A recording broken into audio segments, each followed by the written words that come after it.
Tuesday, September 8th. First thing on the agenda is a moment of silence.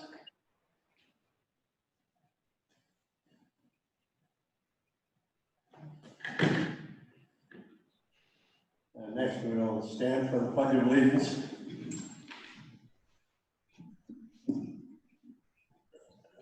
Pledge allegiance to the flag of the United States of America and to the republic for which it stands, one nation, under God, indivisible, with liberty and justice for all. Lori, would you do the roll call? Lauren Negro. Oh, that's bad. Here. Matt McKenzie. Hang on. Okay, so if you're on the computer or on the phone, mute your computer and your phone if you're not speaking. Matt, are you present? Philomena. I'm here. Bill Metzinger. Here. Clarence Campbell. Here. Joyce Cabasa. Here. Pat Kinney. Here. Charlie Ortman. I'm here. Elizabeth Franick. Here. Dick Pufall. Here. Ron. Here. Joe Rose.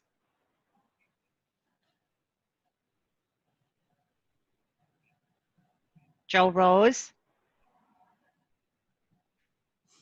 Mike Berlin.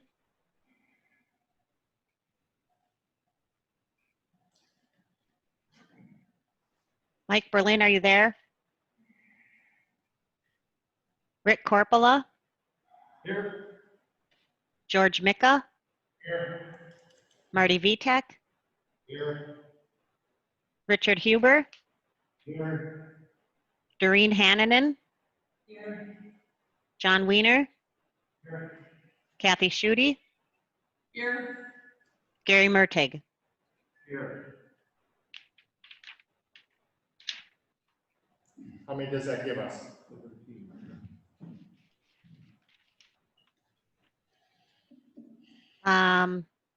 Did the clerk's office keep track of that? 18 present, 3 absent. I have a question. This is Supervisor Negro. Those 3 people usually are on video. Do you think maybe it's because they don't have the right links? They haven't called in as of yet. I can go and send them the link and maybe they can check in then. Thank you, Lori. Try to reach out, try to grab them in there. So just a couple logistics for the people in the church here and for the people at home. I want to make sure that if you're going to speak, you need to be recognized by the chair. You come up and speak to the microphone. The microphones are not powerful enough to pick you up where you sit in your chair. So it may be a little more cumbersome as you get up to speak, but Dick will recognize you and you can come up and we can take alternate turns based on the microphone. That way the people at home and the people who will eventually, the citizens who eventually watch this on YouTube channel, they will see and hear what we were talking about. I want to thank the church particularly for setting this up. Joe has a great deal, a couple hours yesterday we spent setting this up and testing it out. And I think we got it dialed in pretty close. So hopefully that will work out. Any questions about how they're going to run the meeting today? You have to go talk to the microphone. When we speak, are we allowed to take our masks down? Yes, I think it might be beneficial for you to do that because I think, again, we're trying to record this and trying to get that together for the citizens. So, any other questions for how we're going to run the meeting today? Go up to the microphone. Go up to the microphone. I was just wondering if they could turn the mics up a little bit more. Okay, that was just checking, check, check. Thank you. Check. That's about where we get her. Okay, all right, go ahead, Dick. Before we get on with the agenda, we have a couple of new members on the board, and some of the members have not met. Doreen, could you stand up, please? And Matt Kenny? No, Actually, why don't you guys come in front of the microphones and then the people at home can see who you are and just introduce yourself. Hi, I'm Doreen Hannanen. I live by Marengo. A little bit closer, man. Hello, I'm Doreen Hannanen. I live by Marengo. Thank you. Hi, I'm Pat Kenny. I live by Northland College, and I got a farm out by Mason, and I got some boxes of Roman tomatoes if anybody would like some, let me know. Thank you.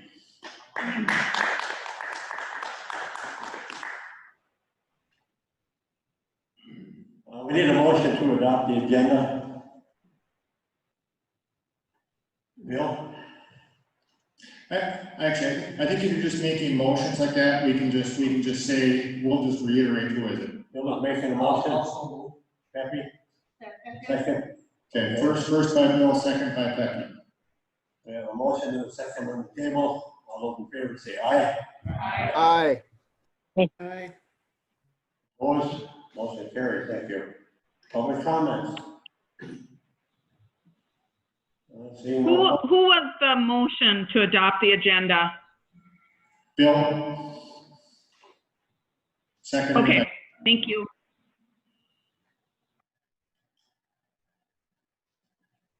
We have no public present, so is there any public on the phone, Lori?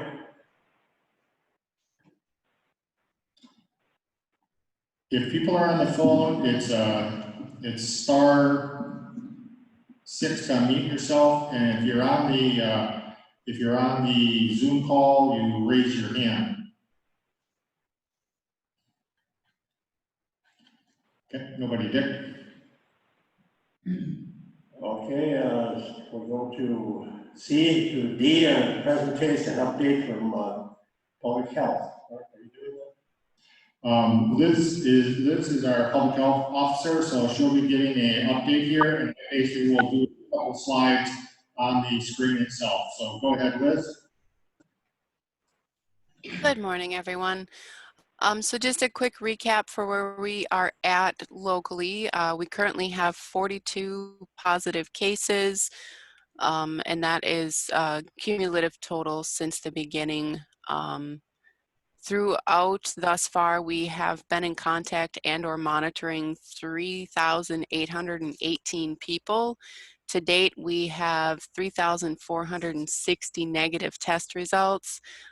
Currently, we are actively following up with 35 individuals who are either quarantine related to potential contact exposure and or waiting for test results to come in. Just an update for the outbreak recently, neighboring counties, so that was Bayfield County. I'm sure everybody's heard about the recent outbreak that happened there. I believe the current total is there have been 9 individuals that have tested positive in association with that event. Red Cliff Clinic has been diligently working as far as contact tracing, following up with everybody that they are aware of, reaching out to neighboring public health for assistance for individuals in other jurisdictions, and we've been following up with those individuals to try and get as many people situated as far as isolation and or quarantine as we are able to try and prevent further spread of the virus. I believe Red Cliff Clinic themselves tested 89 people over the course of, I think it was like 3 days. So they were quite busy trying to, like I said, working to contain the spread of the virus there. Otherwise, just for a brief update, that's kind of where we're at as far as COVID goes. And then at this point in time, we are working on planning flu vaccination clinics as well, which is still a great work in progress. So. Yeah, so one of the things that we've been talking about in our cooperators meeting, we still meet once a week, and that's basically made up of both counties, Bayfield, Ashland, and Iron counties. And then we have Bad River and Red Cliff. And we also have the city EMS and the MMC hospital here at Columbus. And so we meet on Zoom every week on Wednesday at 10 o'clock.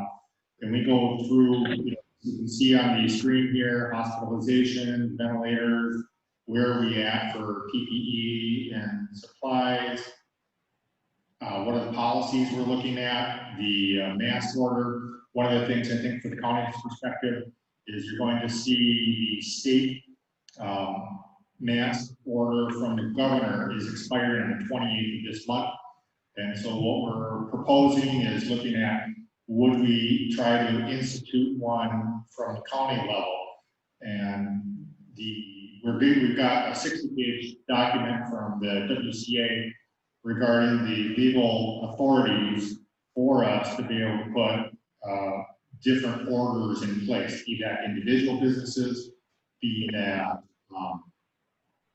individual people. And so we're looking into that. The other issue is, as you're well aware, the governor's order is basically not enforced by law enforcement. So neither the city police nor the sheriff's department deal with that. The enforcement mechanism kind of falls to public health. And as such, there's a limited capacity for public health to actually go and do enforcement action. You're running against basically the acceptability of the citizens. And you have lots of people don't wear masks, when you're in an indoor setting. And so we'll be providing guidance, as we come out of our cooperators meeting to decide how we're going to address.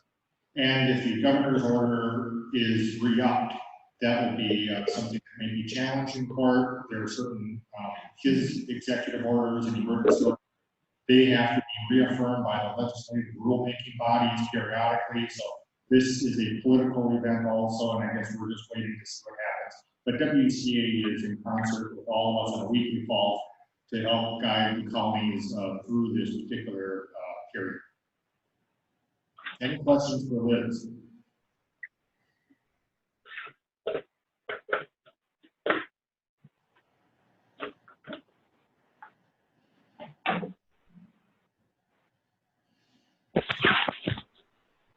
Any questions for Liz?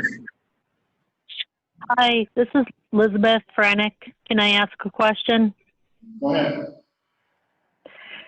I had wondered, with all these cases, besides the obvious, the person that had passed away in Ashland County and Bayfield County, if there was any long-term sickness or somebody that had to be hospitalized for a long term. Do we know that information? We have had 7 individuals that have required hospitalization throughout the course of their illness thus far.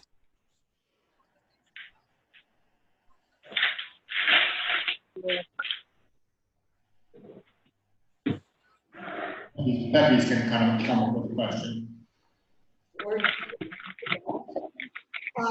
We had a few glitches with the seniors there as far as school.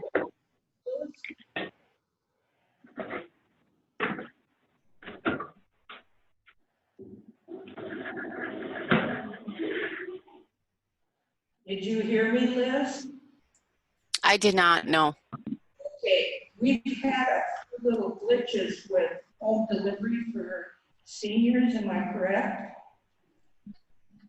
As to some of them have the virus.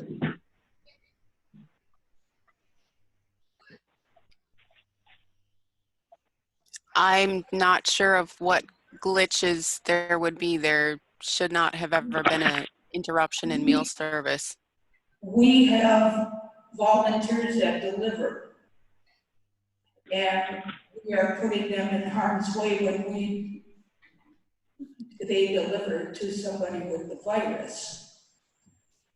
Because according to what they ask of a volunteer is that they check that person is there before you leave and make sure they're fine, and then check them in that they were there and they received that meal.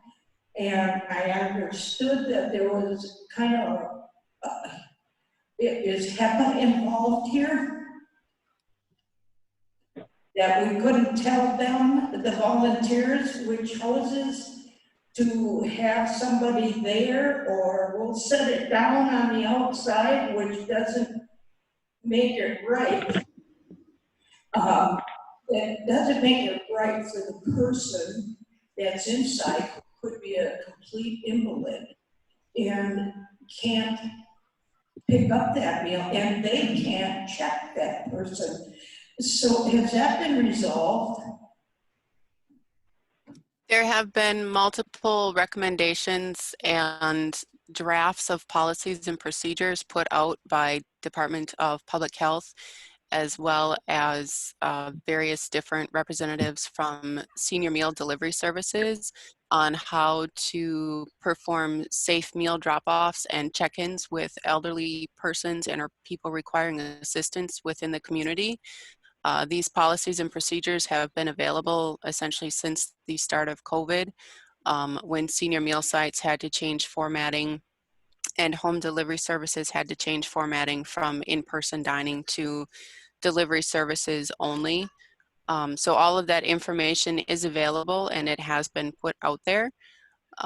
Essentially for even a volunteer to knock on someone's door, both the volunteer and the person receiving the meal would be masked. Just, quickly open the door, hand over the package of food, or leave it, sit on the doorstep, whatever the preferred delivery method would be.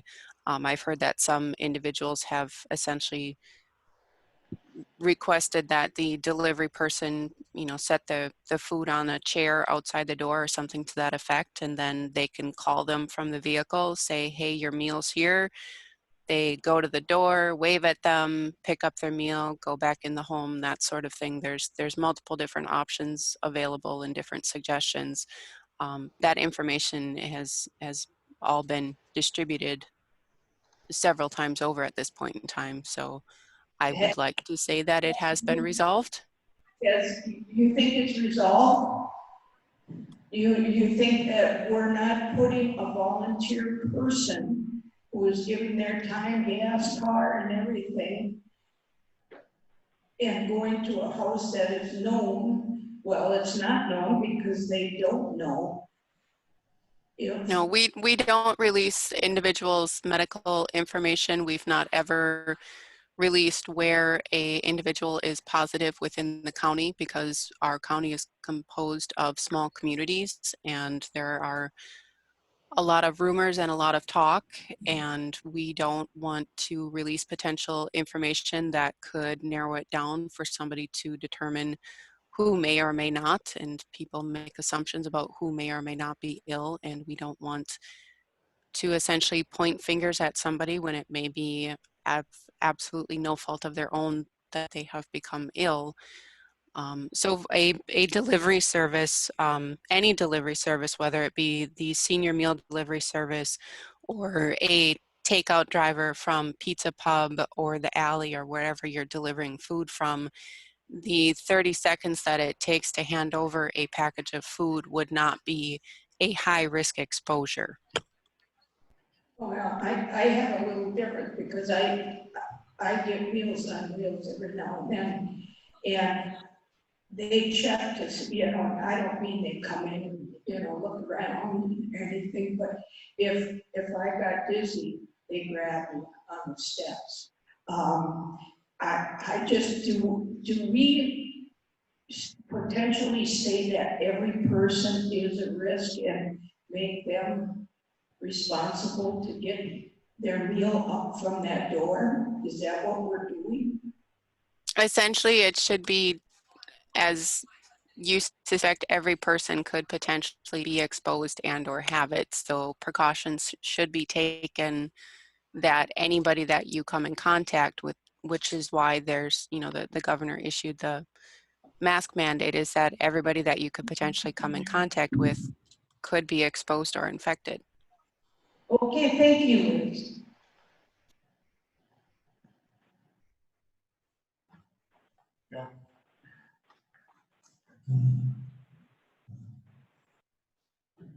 Bill Metzinger speaking.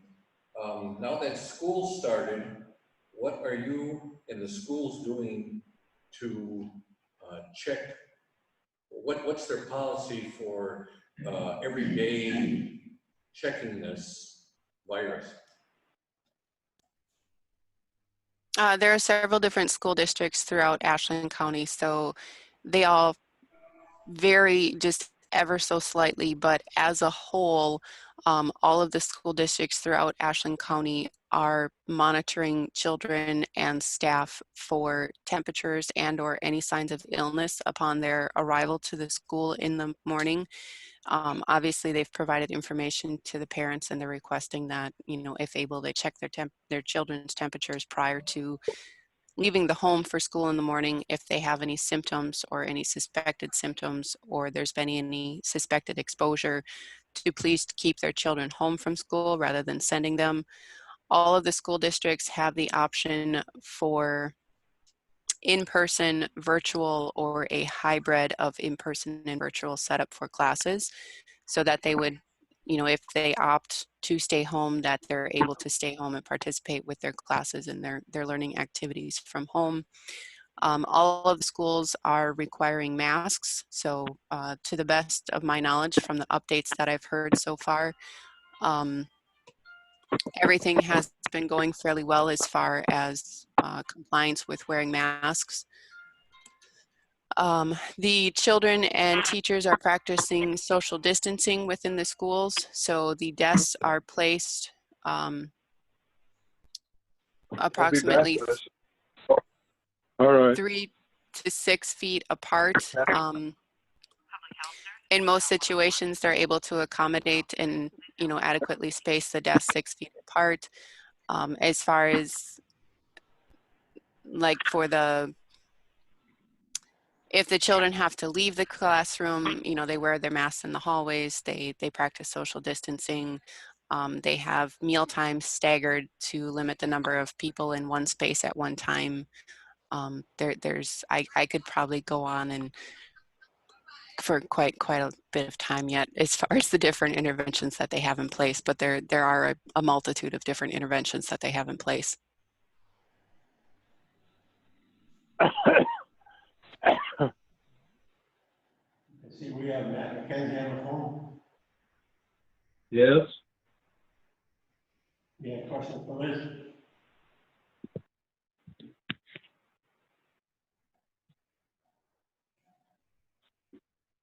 Matt, do you have a question for Liz?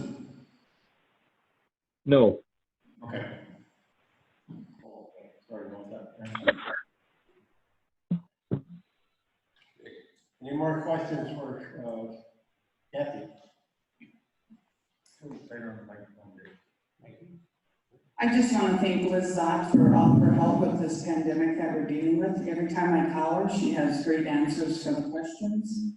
And I just wanted to know if she had an update. We heard that Mellon School District has 3 classes that were shut down for possible COVID cases: kindergarten, 6th grade, and 7A. Any update as to whether those are actual cases yet, or is it too early, Liz? Thank you. I'm sorry, can you repeat that again for me? I didn't quite catch what you all said. Okay.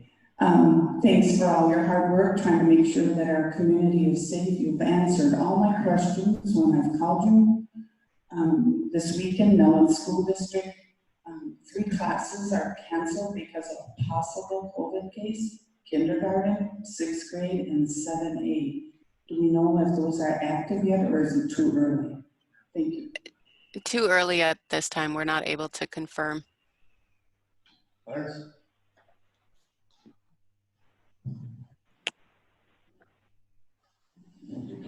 One of the reasons for wearing masks is so when you speak and you breathe, you're not spewing out your particles for other people to catch them.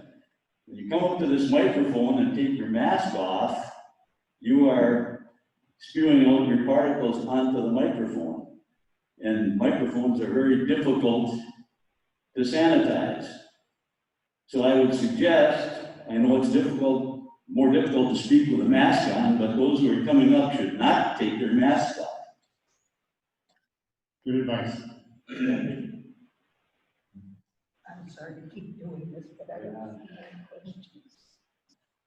Okay, Liz, I live by a campsite in town here, and I have, when this first broke out, they were like every other campsite, which, okay, that's fine.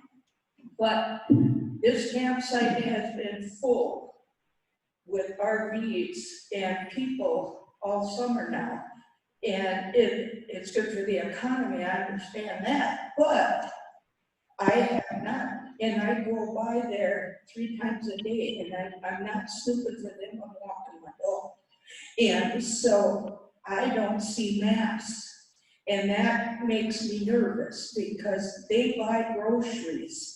They go to places in town here and restaurants and that, and I was wondering if there's been anything done for that part of it, the camping areas. Any more questions for Liz?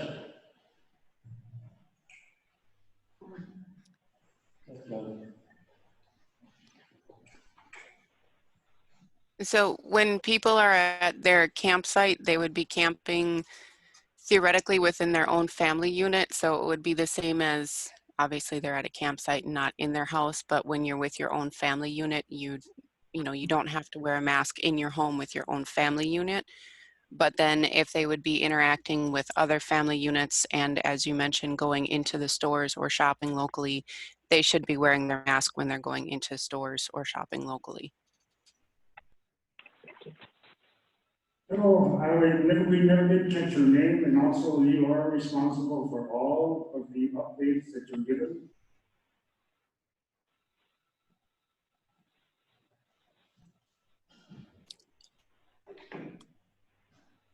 I'm sorry, I didn't catch what that was. I didn't really catch your name, and then also, are you responsible for all the updates and all the information that you've given us?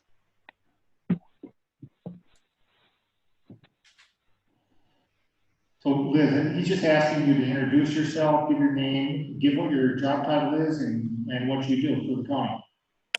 I apologize. My name is Liz Zott. I'm the health officer for Ashland County. And what does that encompass, Liz? Besides just talking about COVID, what else do you do? I help to assist and manage the oversight of the various different programs that Ashland County Public Health provides to the community, anywhere from childhood-led testing results and education outreach regarding that to the prenatal care coordination, maternal child health programs, community immunization programs, various other community education and outreach. Is the sanitarium underneath your department? Yes, we also have the environmental health and the DNR water sampling contracts. And the sanitarium department is one that they inspect the food trucks, restaurants, those kind of campgrounds, those kind of things for health code compliance and violations. So, is that good? Okay, thank you. Any more questions for Liz? I don't think that.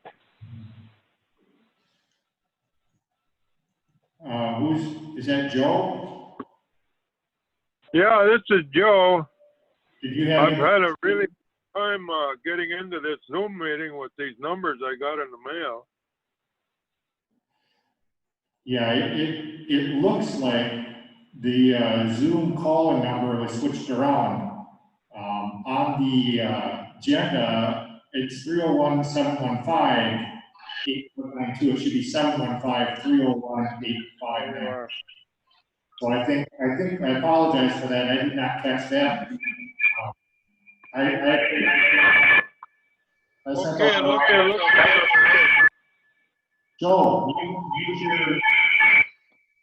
Joe, you gotta mute your device there.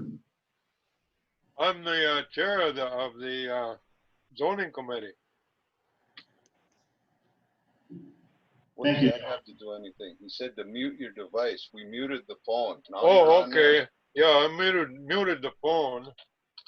Okay. Now I'm on my computer. Okay. Can anybody hear you? Can anyone hear me? We can hear you, Joe. And so if you're not speaking, it'd be good just to mute your computer also when you're not speaking, so you don't get feedback. You're good now. Okay. All right. What was going on? You were getting feedback because you had the phone and the computer going.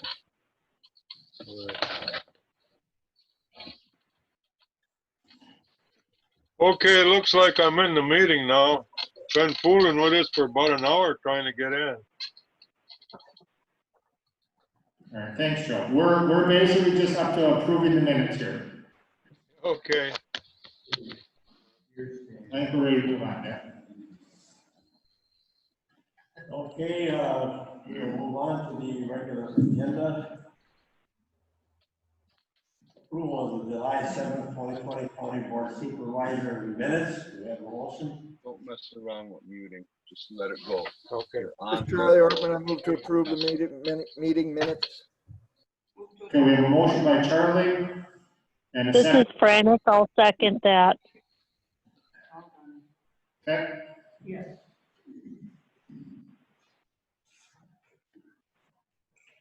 All right, we have a motion and a second on the table to approve the minutes. All in favor, say aye. Aye. Aye. Carrie, thank you. Aye. Proclamation. Number three, Aye. supporting National Emergency Preparedness Month. So this basically is just a proclamation that we want the chair to sign, basically signifying that this is September is a National Preparedness Month for activities and residents of Ashland County. And we want to make sure we're taking steps towards preparedness, ensuring that our households, workplaces, schools, institutions, higher learning, houses of worship, community-based organizations are prepared for natural disasters, can reduce fatalities and economic devastations following a major crisis. And so with that, we would be looking for a motion just to approve the proclamation. This is Charlie Ortman. I move to approve the proclamation. Do we have a second? This is Laura Negro. I'll second that. All right, we have a motion and a second on the table. All in favor, say aye. Aye. Aye. Aye. Aye. Here from the airport manager, do we have him online? Bill, are you on the line?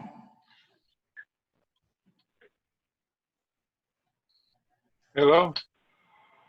Bill, Yeah? are you on the line from the airport?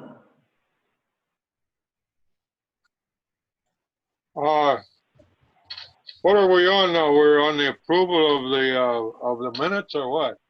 Joe, we're asking for Bill, not Joe. Oh, Sorry. all right. Okay. Okay. Yeah, I don't see him online. He probably got the wrong number also, so let me pull this up.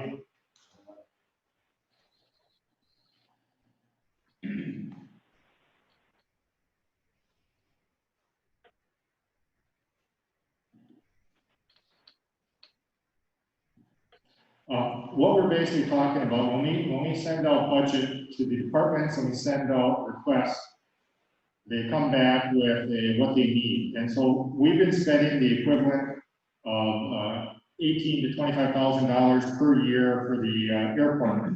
They've been balancing the airport budget with reserves over the last few years because that's not going to have to fund the operations. I wanted the manager just to come in and speak about that. Going forward, you're probably going to see budgets of $90,000 to $100,000 every year into the foreseeable future. And so this is, let me zoom these things up a little bit. And so this here, so we have basically capital projects and we have operation budgets.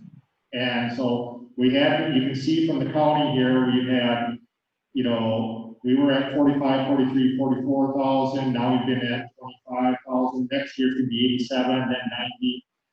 And so the issue here, I just wanted them to be, the board to be aware of during our budget discussions, which are happening now between finance and we'll be making a recommendation to county board on October 6th for review, that this will be a significant change from our budget guidelines, which is no increases, because we, you know, and I just wanted the board to be aware of it. So here's our capital projects also that we're going to be funding over the next few years, and our county portions of them plus the operating budget. So this is more, there's no action required here. This is just for your information, and I was going to have the manager available for questions if you had any questions about our co-ownership of the airport with the city. Clark, this is Laura Negro. Yes. Are those the same reports that we got in finance? Because people online can't see that. It's in one little tiny window on here. Okay, yeah, they're the same ones. Okay. Also, from the airport, I would like to see an economic impact report.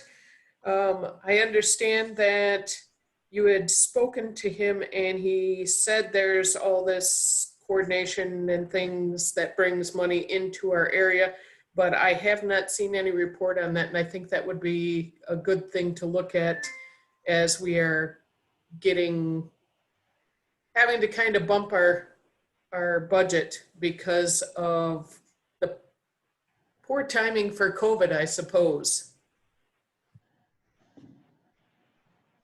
Okay, I can bring that back on to the finance committee on the 24th of this month is our finance meeting. Pepe, you had a comment? She's coming to the microphone. I'm sure, Rick, I know you've been on the board for a long time. Some of you might have not been out at the airport for a long time, but I suggest you go and you meet Bill. And I was on that board for, I don't want to say 100 years, but it's getting close. But this new manager is really something else.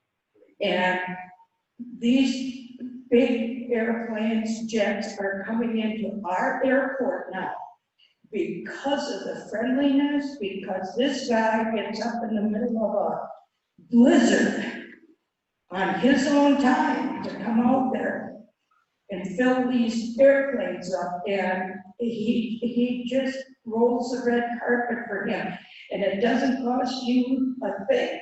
And these gentlemen pass that on at the next airport. And these people are coming up here, they're leaving their planes, they come into town, grab a bite to eat or whatever, and they're starting to make an impact. If you look at Reddings and some of these other big businesses, they're coming in left and right on that airport. You've got a gem for an airport manager, and I've been to a lot of them. This guy has got it. We take a budget and we save that money because for the airport, a runway is very, very expensive to put a new layer down or put new lighting systems in. And we don't say, well, we need a new lighting system. The state says what we need. And they'll shut you down in a heartbeat. We had money set aside at all times where we didn't have to come to the full county board. And that's why a lot of times you would see an overflow one year, but the next year it's not there because we managed our money correctly. And I'd hate to see us get cut to the point where we have to come back into the county for $1 here and $1 there. This guy hasn't cost us anything what he's worth. Thank you.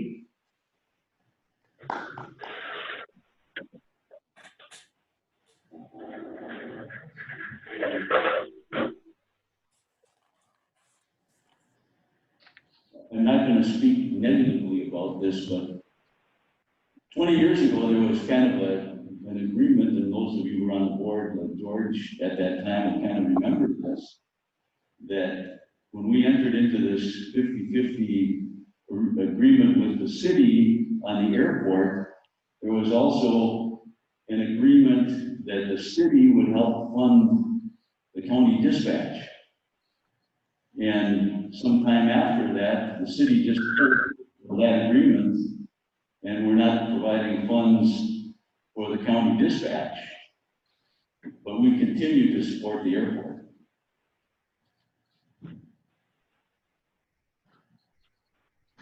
Any more comments? Hearing none, we'll move along to number 5.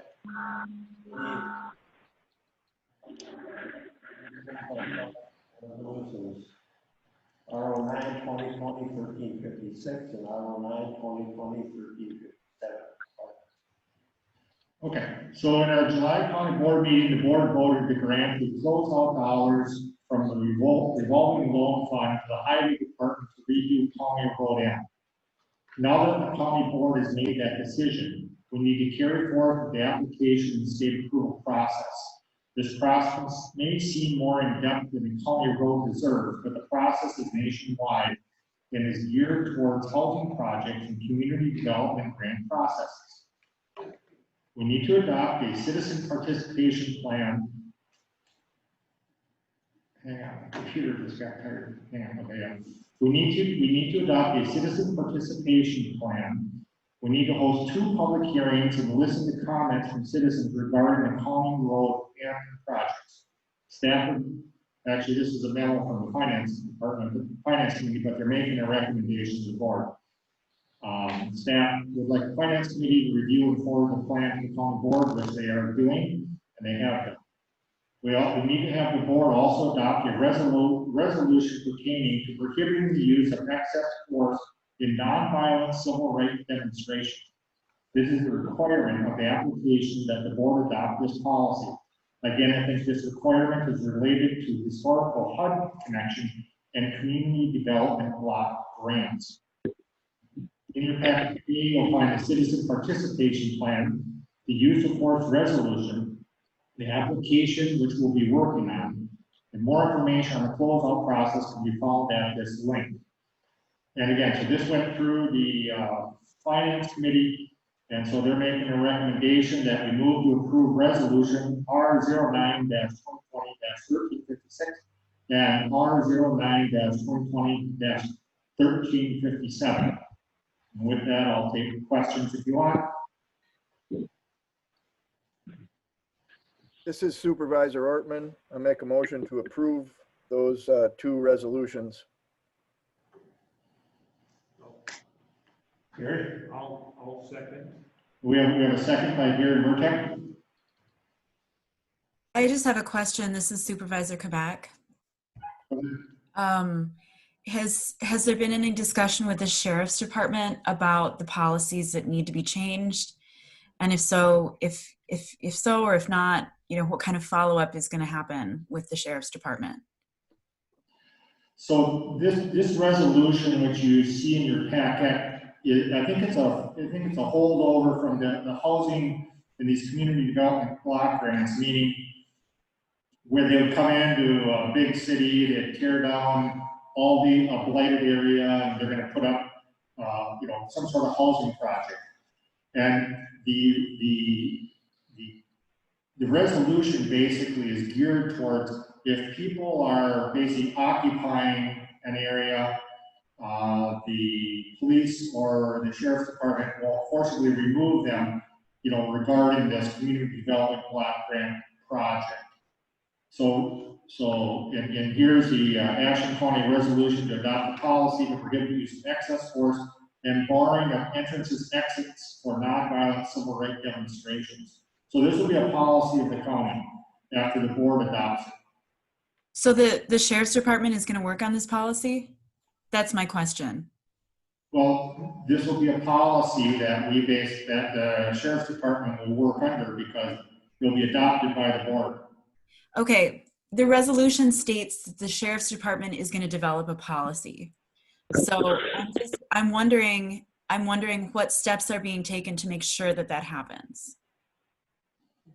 Ashland County Board of Supervisors directs sheriff to implement this resolution by amending applicable sheriff department procedures.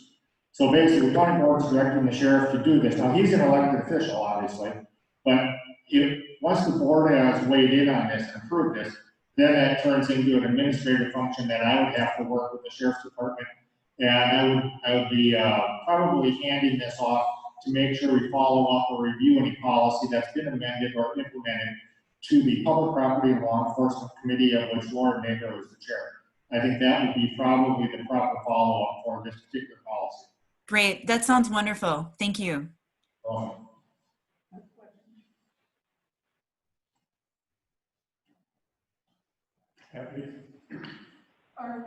You have to come up to the microphone. Sorry, Peppy. This is your exercise for the day. You don't have to go on your walk tonight.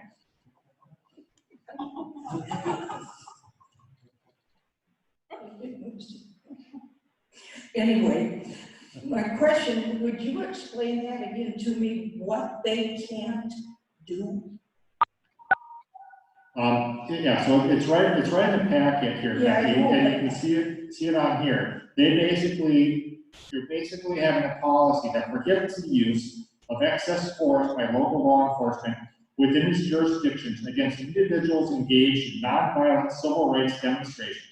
A policy will enforce state and local laws against physically barring entrances or exits from a facility or location which is the subject of such nonviolent civil rights demonstrations within the jurisdiction. And so again, this is geared towards. But what this goes down to is if you've got a non-violent protest going on, am I right? That's correct. That the police will not break that up. Is that right? The policy prohibits the use of excess force by local law enforcement against peaceful protest. So. Okay, so if they get nutsoid, that's off the table.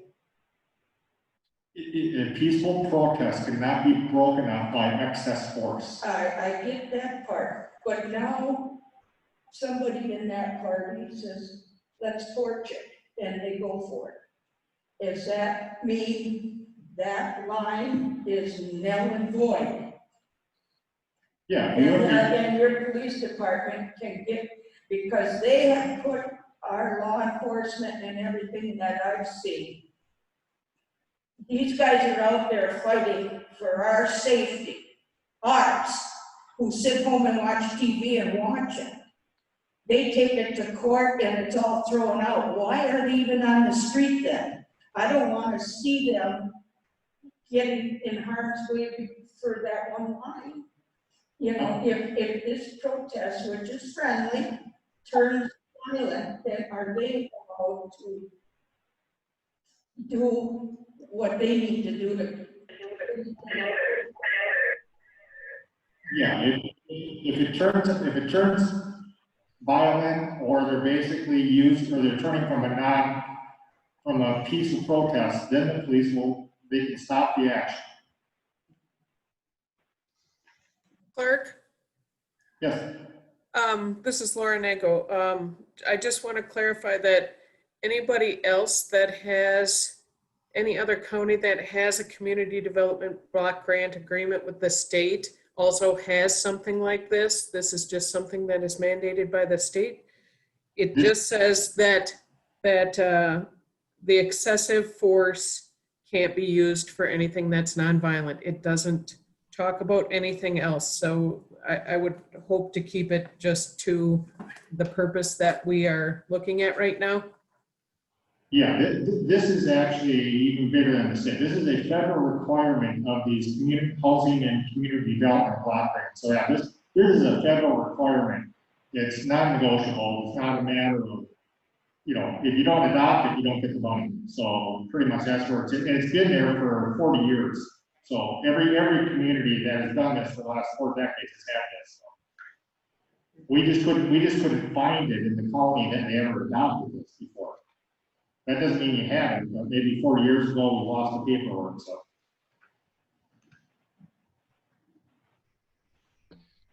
Any other questions?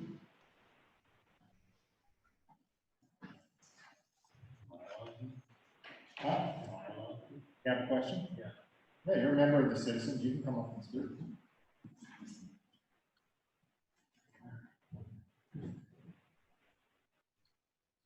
We have one more, we have a citizen participation here. So the question I have is. Can you introduce yourself, please? Oh, my name is Joe, and, yeah, live here in Ashland. So what I want to know is, number one, who determines when it becomes violent? Number two, who determines what excessive force is? And number three, the way I'm reading that is if I have a private establishment and I don't want people inside protesting my business or my home, can I trespass them? Because it says law enforcement can't bar them from entrance into the facility, correct? Did I read that right? Local law enforcement agencies within its jurisdictions engage in nonviolent civil rights demonstration against bar entrance or exits from a facility or location which is the subject of such nonviolent civil rights demonstration within this jurisdiction.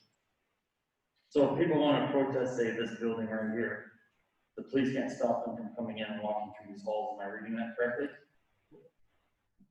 I actually don't know that question. I'd have to ask corporate counsel. So I guess that, so when you're asking these questions, I guess that will be the next question for the public property and law enforcement community to work out, is they're actually tasked with policy development within the sheriff's department. Yeah, so if this is private establishment, private property, businesses or private properties, we should have the right to not allow people, trespass people. I mean, that's my understanding, that is a right of the private property business owner establishment, correct? I would concur with that. If you have a business here in town, you can say you cannot enter if you don't wear a shirt or shoes. Yep. You can don't wear a mask. So the business owner has the right to allow. Clark? Yes. This is Laura Negro. This is relating to our community development block grant. This just came up in a time where we are having different places with civil unrest. This is already in effect all over the state. This is not limiting any other kind of things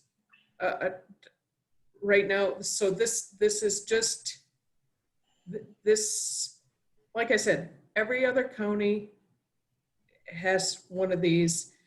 It doesn't limit any kind of private business. This is just nonviolent doing with our housing. So yeah, this is a public housing issue. Yeah. So you're talking about people. You know, Clark, I'm going to interrupt again because it's not appropriate for public comment is limited to people making a comment. It's not an interaction back and forth. And so if there's, you know, if somebody needs to if somebody has some questions, supervisors are always available to talk to them, and so are county staff.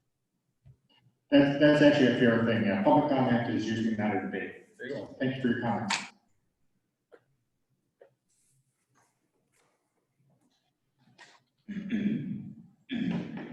Any more questions? We have a motion. I'm on the phone and I can hardly hear who's there. if people could just really state their name before they speak and just speak a little bit slower. Thank you. Yeah. We have a motion and a second on the table to approve the CDBG closeout process and the resolutions. All in favor, say aye. Aye. Aye. Aye. Aye. Anyone opposed, say no. Motion carries, thank you. Number 7, ATV ordinance. No, we're on number 6, mineral rights release on property. No, mineral rights release on property. Resolution R09 2020 1358. All right, so this is the base of the Mellon Manor nursing home, and they give us some descriptions. They're asking the county to release the mineral rights under their property. It goes back to 1960s. The minerals have no value as far as we're concerned. It's a blemish to the title. They just want to clear this up. They did want it cleared up before the closing, which happened on the 14th, but they're basically just going to go. Despite that, the board, we're just asking the county just to release the mineral rights underneath that particular piece of property.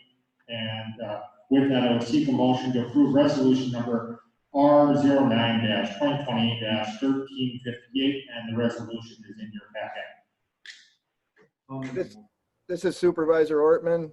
I would like to move that we do not approve this resolution. Thank you. I'll second that. This is This is Supervisor Joe Quebec. Rose. This resolution was discussed at the zoning committee meeting Tuesday, September 1st, 2020. And the zoning committee voted to pass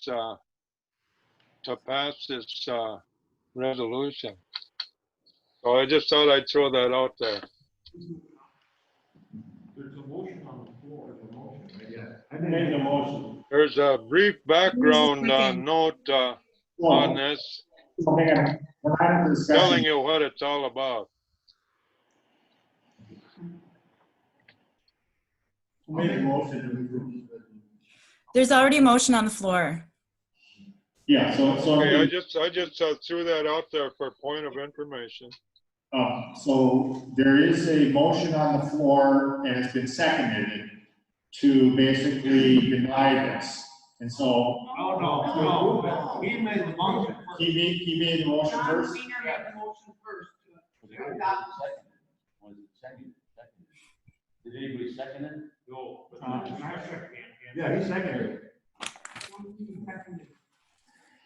So the question is, we have kind of a technology issue here. We're asking people at the in-person meeting to raise their hand to be recognized. And we did have a person raise their hand and another person raise their hand to second it, while at the same time, Charlie and whoever did the second, seconded it. This is Supervisor Ortman. I don't care if it's brought on the table as an approval or a denial. We're going to get to discuss it and we can approve it or deny it under either motion. So I'll be happy to withdraw my motion to deny as long as it gets on the table so we can discuss it.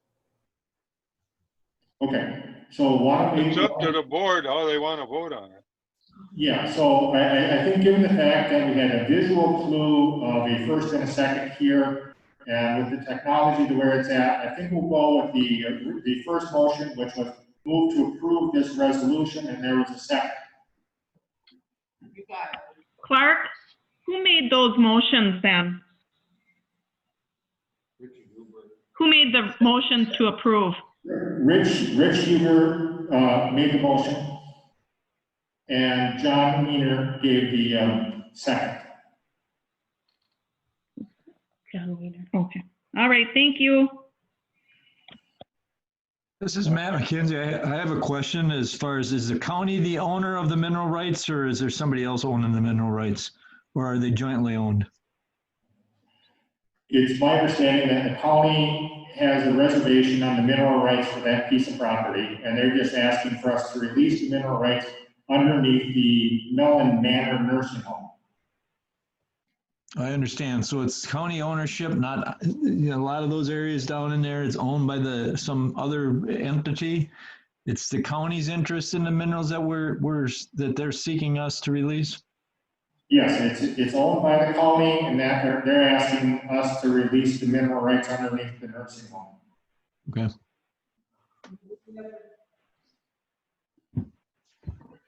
Have we ever released mineral? Have we ever? Wait till after microphone. Kabasa, have we ever released mineral rights to any other property? This is Supervisor Ortman. Point of order. Please, can we get the motion approved or denied so we can start legitimate discussion?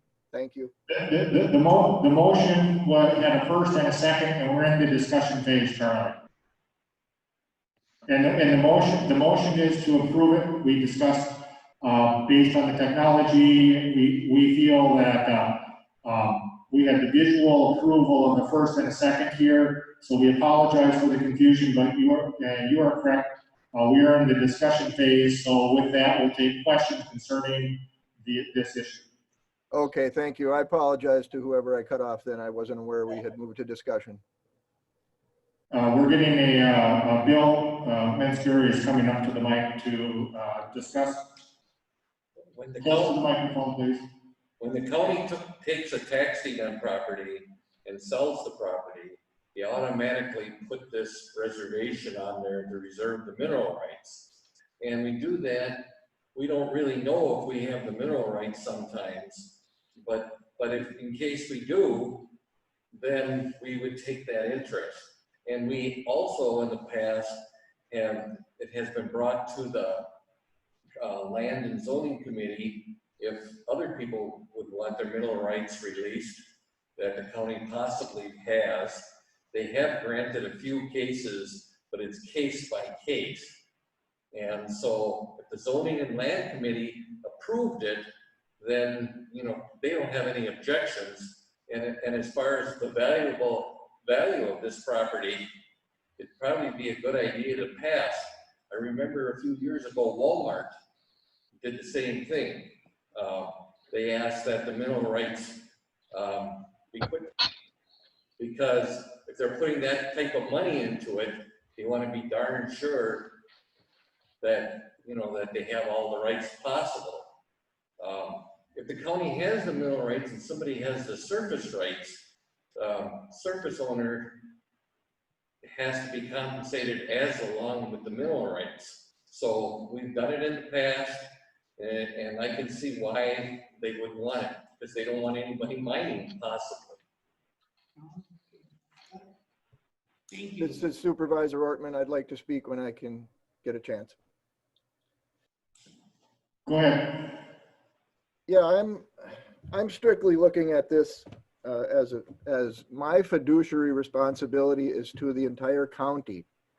I think we made a mistake when we transferred that little piece of land to Enbridge that had been negotiated. Somebody had negotiated a deal with that and they didn't even have the rights to, and then they came back to the county and we had to shore up the plan, and the negotiations I thought were horrible, and they took way less money than they should have.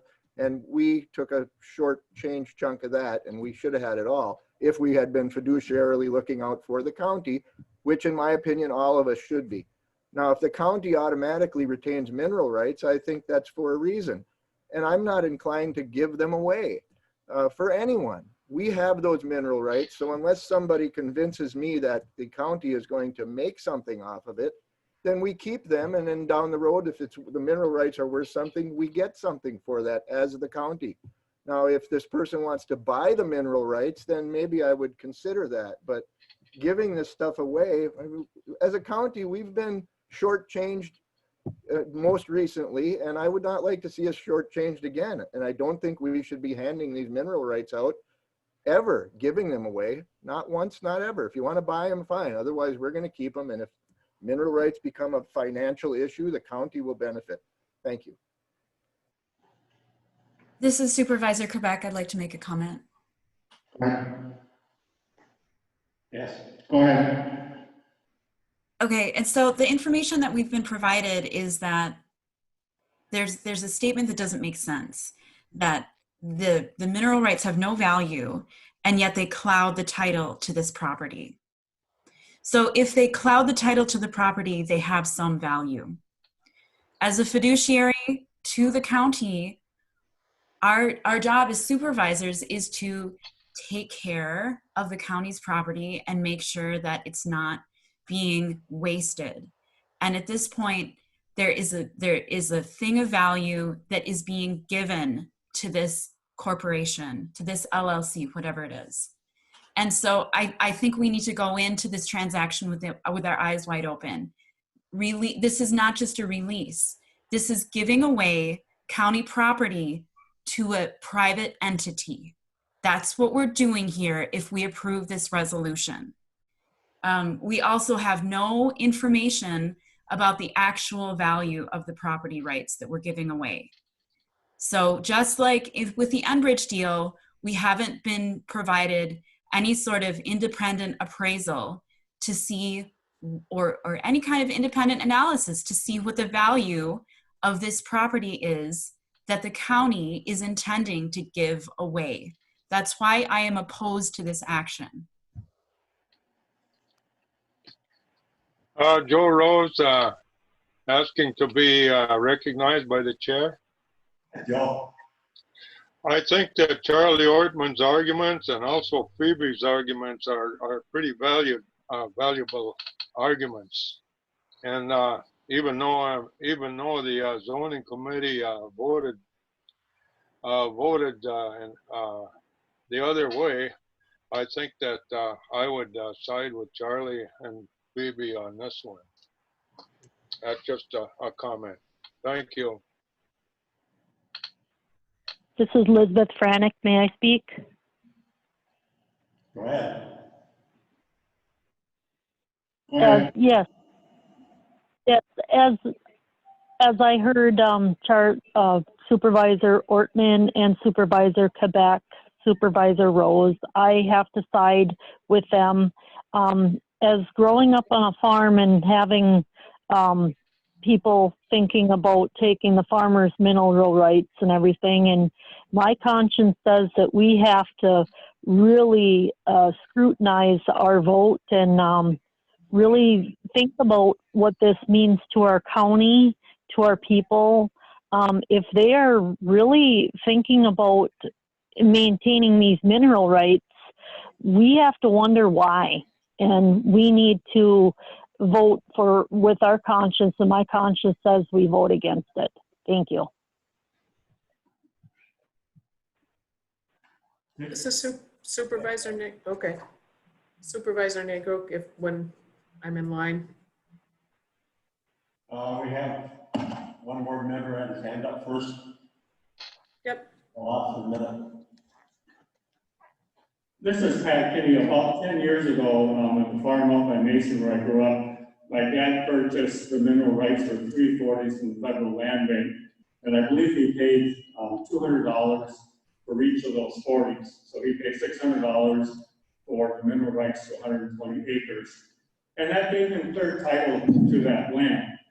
Adjacent to us, they now spread septic, and there's a sand pit approved there. So getting those mineral rights was really important to us so that we knew that these activities weren't going to extend onto where we had grown up, land that's been in the family for 90 years. Because if someone else bought the mineral rights, then that would change what we were able to do. So we only paid $600 for mineral rights to 120 acres. To me, as I look at this issue, I can understand why the buyer would want a clear title. And even if we're not charging something for that, what it does is it gives the owner a clear title, and that does enhance the value of that property, especially in the area that this is located. So as we look at the owner there, what they're willing to pay, or if they sell that in the future, a clear title adds value to that. And someday, if whenever that day comes, there'll be some other building there. So I think in the long term, it adds value to that property and what people will do with that and what they'll build on that. Years down the road, who's going to want to build on a site if you don't have the mineral rights? So I think in the long run, this supports the activity of Mellon. Thank you. Laura, you have a comment? Thank you, Chair.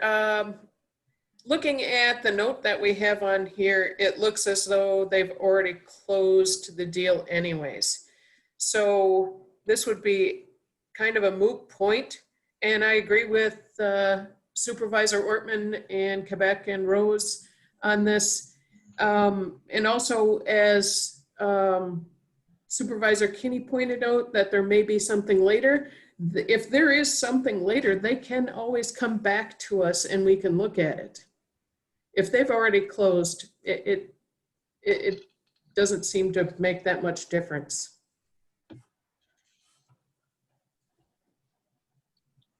Any more comments?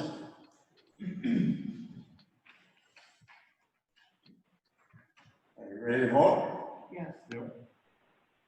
All right, there's a motion and a second on the table to approve the CDB disposal, or excuse me, the mineral rights released on the property R09-2020-1358. All those in favor say aye. Aye. I'm sure you're gonna have. No. roll call. No, Roll call. Yep, so Heather, are you on the line? Actually, this is Karen today, and I believe this will be a roll call thing, so I'll read off the names. Thank you. Go ahead. Okay. George Mika, Yes. That was a yes. Artie Beechek, Yes. Yes. Richard Huber, Yes. Yes. Doreen Hannanen, Yes. John Wiener, Yes. Yes. Kathy Schutte, Yes. Yes. Gary Murdig, Yes. Yes. Laura Negro, No. Matt McKenzie, No. Philomena Quebec, No. William Metzinger, Yes. Yes. Clarence Campbell, No. No. Joyce Cabasa, No. Patrick Kinney, Yes. Yes. Charles Ortman, No. Elizabeth Franick, Oh, Richard Pufall, Yes. Yes. Ronald Sindor, He's muted. no. Joseph Rose, no, Richard Corpola, Yes.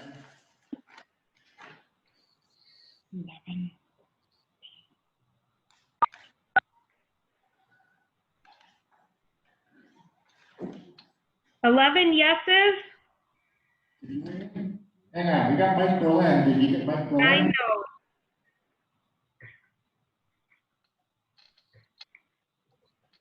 Mike, are you a yes or a no? No.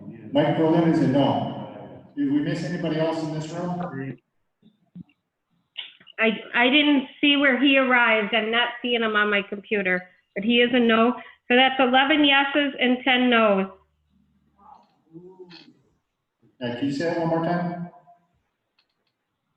11 yeses and 10 no.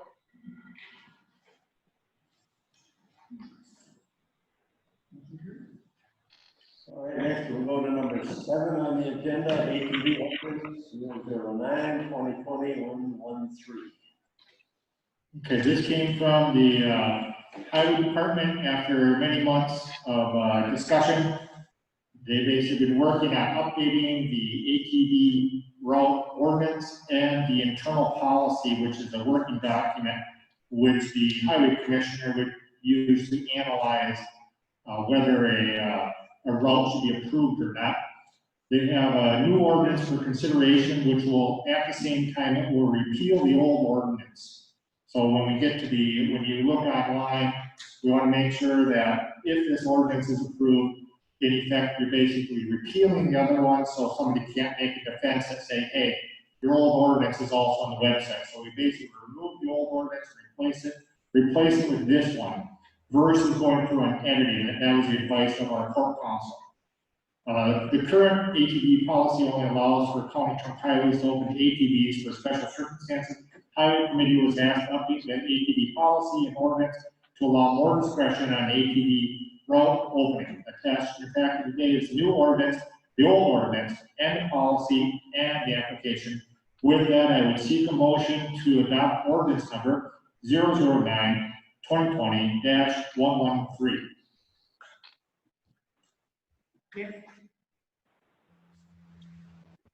Oh, all right, who was first? Make a motion to adopt. Mike Berlin makes a motion to adopt. Supervisor Ortman, I'll second. Okay.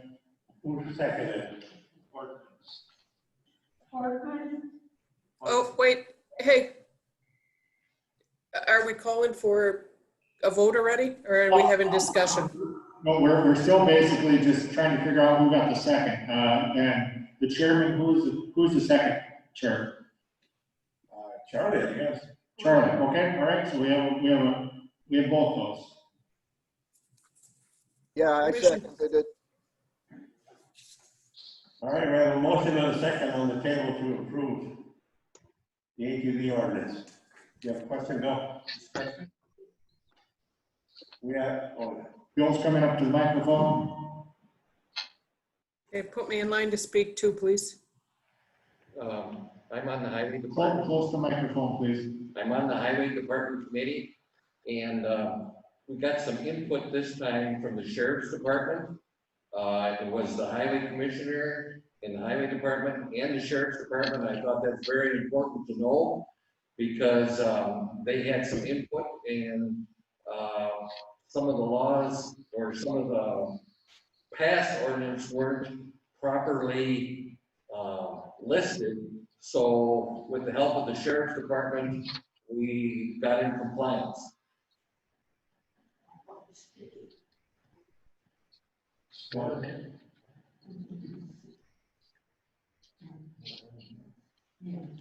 Hello, my name is John, Supervisor of Jacobs.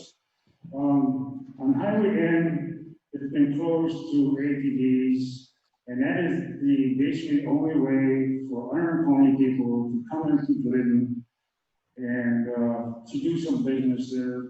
So this would be a great plus for the townships to get access to help out the places where they can no longer get to, and it would help the residents. Any more comments? Laura Nagle wanted to speak. Laura? I'm okay with the ordinance as a whole, but on the bottom of the first page in section 4, letter E, it says operators 16 years of age or older may not operate an ATV on a county highway if their driver's license is suspended or revoked. You leave a hole there. You need a valid driver's license. So if you just take out the suspended or revoked and put must have a valid driver's license, that does include suspensions and revocations. So it covers all of it. Otherwise, I can hear people saying, I've never had a driver's license. It's not suspended or revoked. Yeah. So that piece, and also operators that are 12 to 15 years old may operate also, there's that driver's license piece that says with a driver's license that is not suspended or revoked is present. You can take that is not suspended or revoked out and just put a valid driver's license is present. So I'd like to see that hole filled. So that way we don't have a bunch of people taking it to court and getting out of it. Okay, but one of the questions, and I haven't reviewed that closely, but if you get a suspended driver's license and they physically take your license away, I mean. But if you've never had a driver's license before. Yeah. I know lots of people who have never had driver's licenses but are on ATVs. So if we just have suspended or revoked, we leave that open. So if we change that to valid driver's license, it covers all three situations. Valid means, according to the state, because I looked it up, not expired, suspended, or revoked. So in order to have a valid driver's license, it covers all three of those things. This is Matt. Joe Rose asked to be recognized by the chair. Couldn't we just say if a valid license has been issued? Would that do it, Laura? All you have to do is just, instead of the suspended or revoked, just have after operator 16 years of age or older may not operate an ATV on a county highway unless they have a valid driver's license, period. Good. This is Matt Erickson, Highway Commissioner. I'd like to speak to that if possible. Go ahead, Matt. So we did discuss this issue, and on the recommendation of the Sheriff's Department, we left the valid out of there for the reason of some people do not get a driver's license, but they do get an ATV certificate. So they would still have the option of using that route. The revoked or whatever suspended was for people, say, lose their license, OWI or something like that, that they would not be able to then hop on an ATV instead of using a car. So we did talk about that, and we left it open for, there is a certain amount of population that does not have a driver's license but would still like to drive an ATV. This is Matt McKenzie. I'd like to make a comment at some point.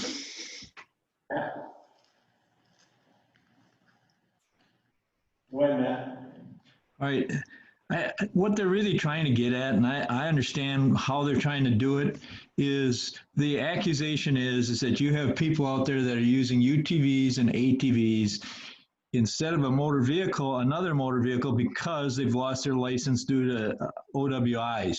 And that does go on. I can tell you firsthand, no doubt it does go on. And that's what they're trying to do, is say, if you lose your driver's license because you were intoxicated in a motor vehicle, you should not be able to then turn around and just use your ATV or UTV as an alternative vehicle. ATVs and UTVs under state law are not classified as motor vehicles under 346. They're held out and regulated under Chapter 23 of the statutes. So I support the Sheriff's Department and what they're trying to do there. I think the wordsmithing of it is correct as far as how do you go about doing that. I think either situation as it is or as Laura presents it would be okay. But that's ultimately what they're after.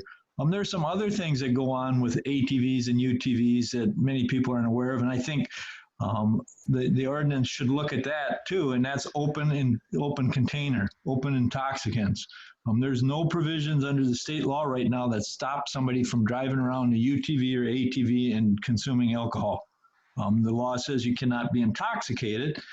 So you've got that line, but you know that has become more and more popular now too, especially with the UTVs, that you can be basically driving around and enjoying your adult beverages. For some, I don't think that's a problem, but for some it definitely is, and we all know that. So I think the other thing that we should look at as a county, now that we're updating these ordinance, is what do we get for allowing these vehicles on our roads? And as it is right now, we get a little money from the DNR that regulates it for trail maintenances and for the law enforcement through our rec officer. But other than that, we get nothing. And Matt Erickson, I'm sure, could tell us about the cost of gravel and keeping our county roads in shape. I think we need to be petitioning the DNR as far as we should see some road money coming our way for the use of these vehicles. You get down to Madison or the southern part of the state, you don't see the use of these vehicles on their roads down there. They don't, allow it down there, but it's okay for us. And, I get it. We're the north and some of that's all right. I enjoy it. But at some point, we need to have some help on our roads because they are spinning our gravel off and stuff like that. With that, I'll yield the floor. Thank you. Joe Rose requests to be recognized by the chair. Again, I'm looking at 4E, and it says operators that are 12 to 15 years old may operate an ATV on county highway, etc. Now, I'm wondering if 12 years old is a little young to be operating on a county highway. I just thought I'd throw that out there for purposes of discussion. This is Matt McKenzie again. I think I can clarify some of that. Right now, the law says that if they're under the age of 16, they cannot be on a roadway or what is identified as a route unless they're with an adult. That's what okay. I don't see that in there anywhere, though. I agree with you. It's not in there, but the state law does direct that if they're under the age of 16 and they're on a roadway, they have to be with an adult. Well, maybe we better include that in there. That you have to be accompanied by an adult if you're 12 to 15 years old, they operate an ATV on a county highway if an adult with a driver's license that is not suspended or revoked is present. So that's the wording of the ordinance. Then Matt, did your highway committee, Matt Erickson, did your highway committee discuss that 12 to 15 year age? Supervisor Negro again, could I get recognized? Go ahead. I have a question for Matt Erickson. So there is a ATV certification that someone can have that they don't need to have a driver's license to operate then, correct? Yes, so I cannot remember off the top of my head, after a certain year, and I think it's 89, all operators must have a ATV license. So yeah, they would be able to get that without a driver's license. And then for sure you have to have one, from 12 to 16. Maybe Matt McKenzie, if he remembers it. I believe it's after 89 that ATV license is required.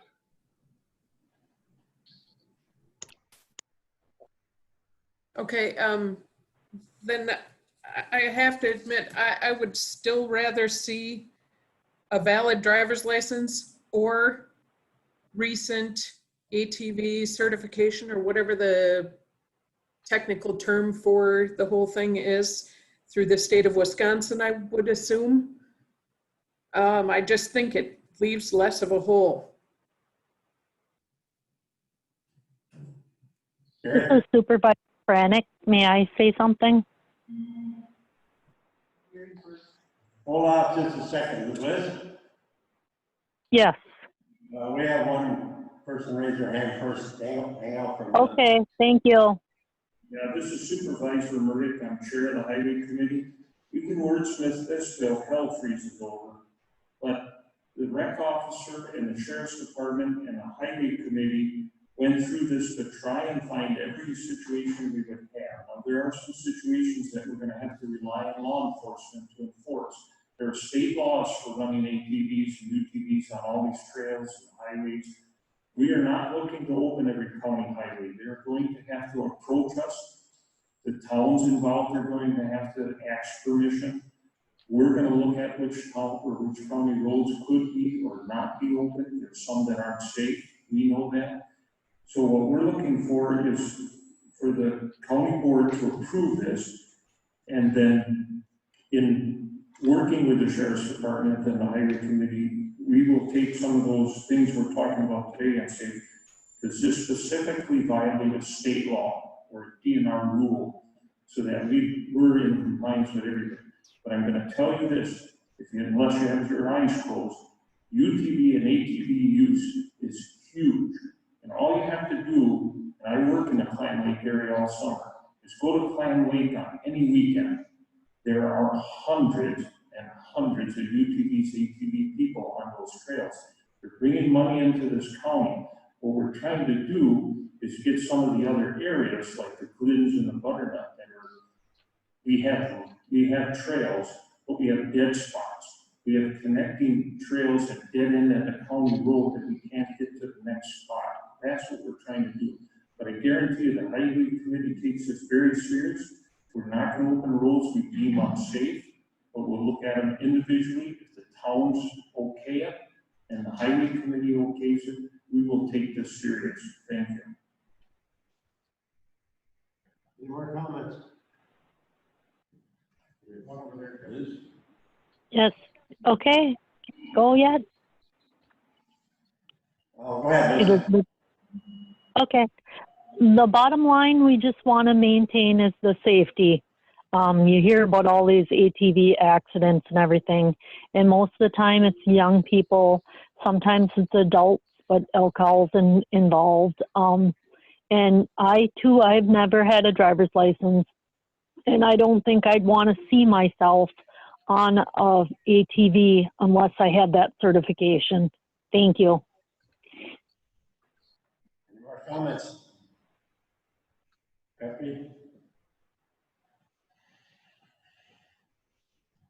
Where we live is an access to the lake. Come winter time, it's a busy lake.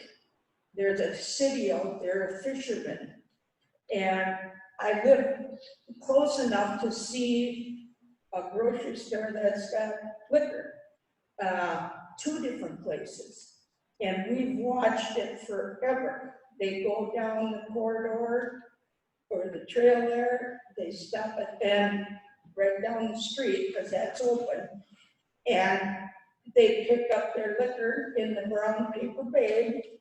So I started watching, and asking, who is that, Well, half of them don't have a driver's license. And so they're shooting, boom, boom, boom, get the booze and hit the ice. So it's something to think about. Any more comments? Yeah. Gary, I guess the one thing I'm thinking about is farm labor, because I know there are kids under 16 riding these things to farm for employment. And I believe you can, a long time since I was 16, but I believe you can get a driver's license under 16 too if there's a hardship, especially if you need to work on a farm or something, and then you limit it to where you live to that place of employment, typically a farm. So I just leave you with the thought of looking into that. This is Matt McKenzie. I can address that if you'd like.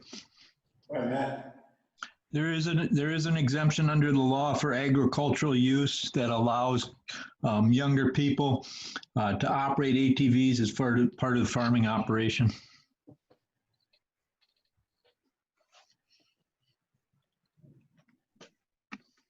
Any more comments?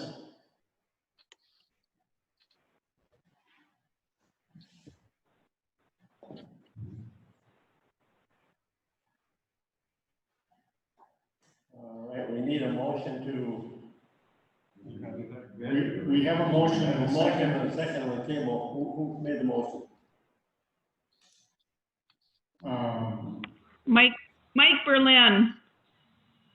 And who seconded it? Mike Berlin made the motion and Charlie Ortman seconded it. Okay, we have a motion and a second on the table to approve. All those in favor say aye. Aye. Opposed? Motion carries. Thank you.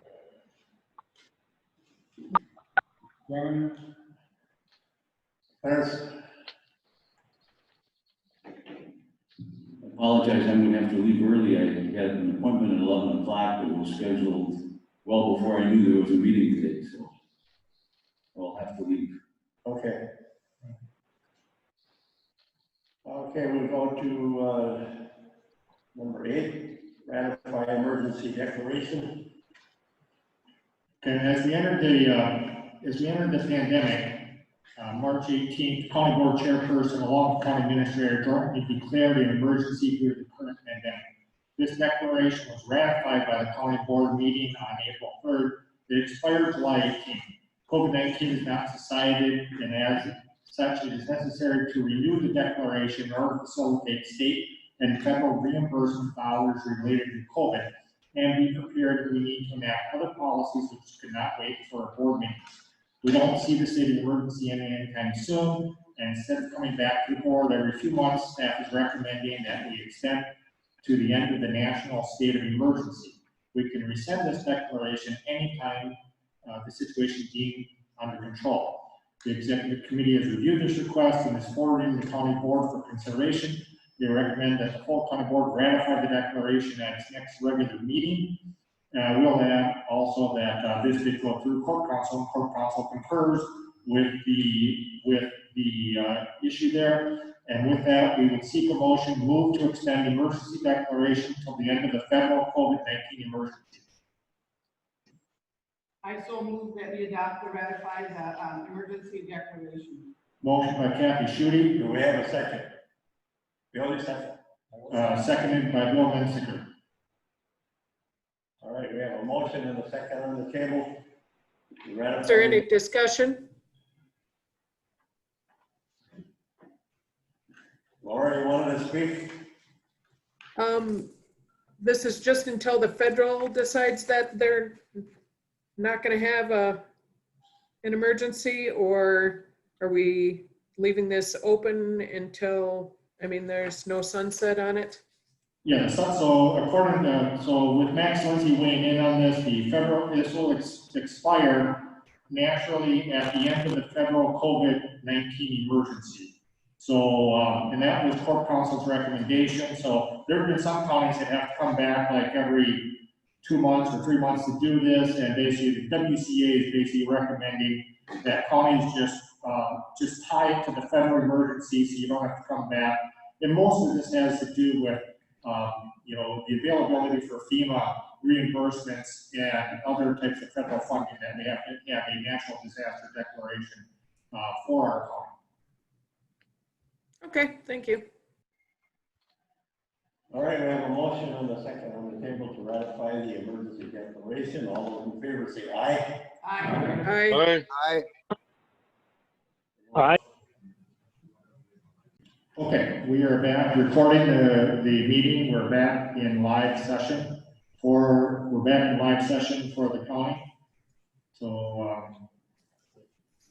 go ahead, chairperson. Go ahead with your, are there any motions to be had?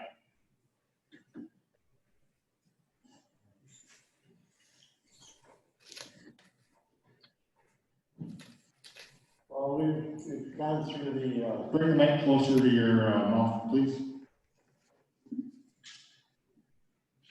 we've gone through the evaluation and the comment period with all the board members, and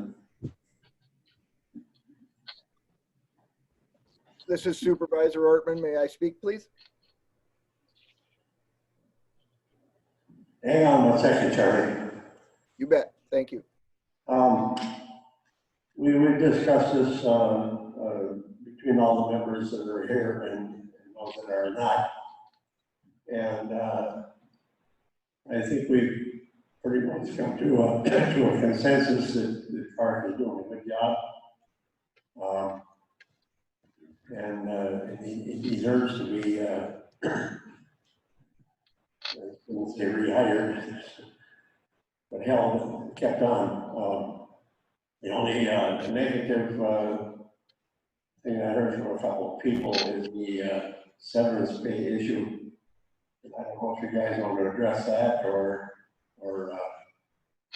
leave it go as the way it's proposed. Gary? Supervisor Murray, just a question, Clark.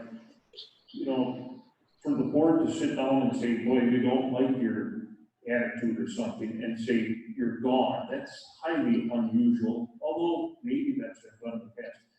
I don't know that that's ever going to happen unless you do something that's written in that contract. So the 6 months seems to be a little excessive. would you have a problem if the board went to 3 months? I mean, we're talking about it. I mean, are you thinking that somebody out there would say, let's get rid of an administrator because we don't like how he's dressed? Or, you know, it's pretty simple. If we had some serious issue, legal or, you know, something else, misconduct or something, that's different, but minor infraction, I don't know that the board's can, well, I shouldn't say that, but you'd have to have a majority of the board saying we didn't like something about you, you know, we didn't like the personality or something. So we kind of have a problem with 6 months pay. Yeah, so basically what the history of these contracts for severance is, I mean, the larger the board, the less likely this is to happen. The smaller the board, so like Bayfield County has 13 members. Let's say they have an election and 8 members get turned over. A lot of times they want to bring their own guy on board. They want to have their own flavor. They want to put their stamp on government. And it's not in, sorry, we're back. A lot of times what they want to do is they want to put their stamp on government. The easy way to put the stamp on government is to take the sole employee that they have and replace that person. It would be hard, I agree with you. I think it'd be hard pressed to see 21 of you change over and then the new board wanting to put a new stamp on government and bringing their own person on board. I'm trying to, you know, just like when we go to the Boundary Waters, I'm trying to, you know, make my campsite better than when I found it. I pick up a little tinfoil and the wrappers and stuff in the Boundary Waters. It's the same thing in government. When whenever I leave this job, I want to leave it in a better place than when I found it. And part of that is having a contract, because you're going to hire somebody after me. And that person will expect to have a severance contract or severance agreement in there. And so I'm laying the groundwork also for people who will take my place, because that will be the expectation. And I want to make sure that I'm setting the contract up for whoever replaces me somewhere down the road. That being said, yeah, I would not have a problem with the 3 months.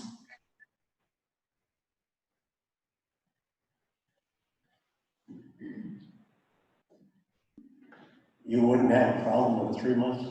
I would agree to the 3 months, yes. Yeah, like I said, I'm trying to make the contract better and more acceptable going forward for the people who are going to come after me. Yeah.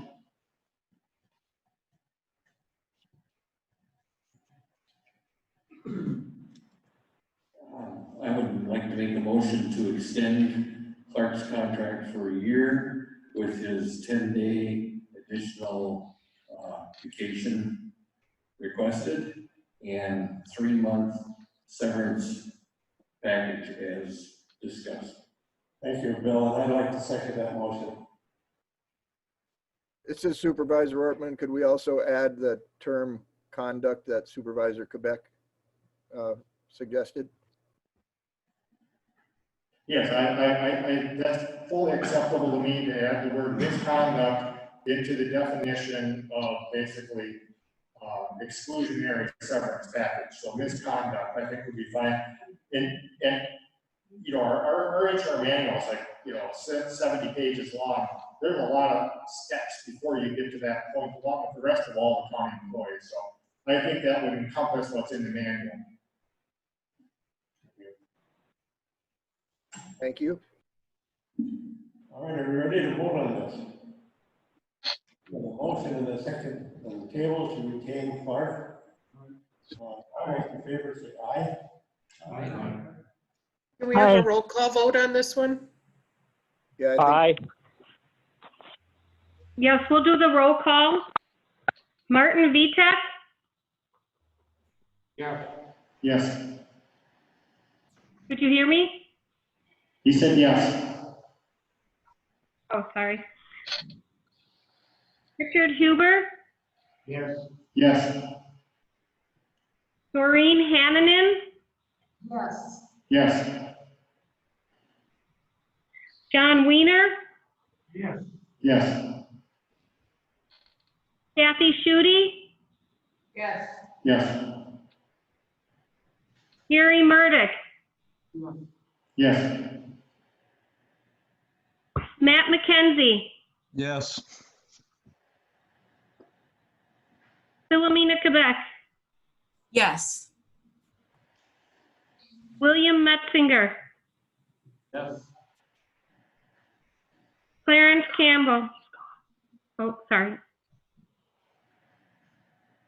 Joyce Cabasa, She left.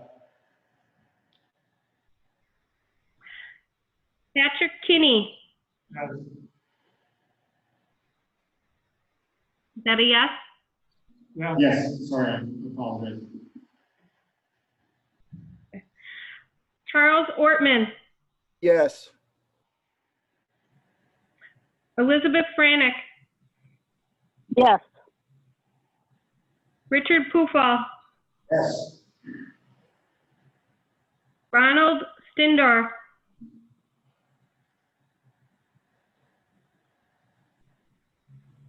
Yes. Ronald, okay. Joe Rose, Yes. Mike Berlin, Yes. Richard Corpola, He had to leave. oh, he left? Oh, okay. George Micka, He had to leave. can I just double check on Richard Corpola? He left. He left the meeting. All right.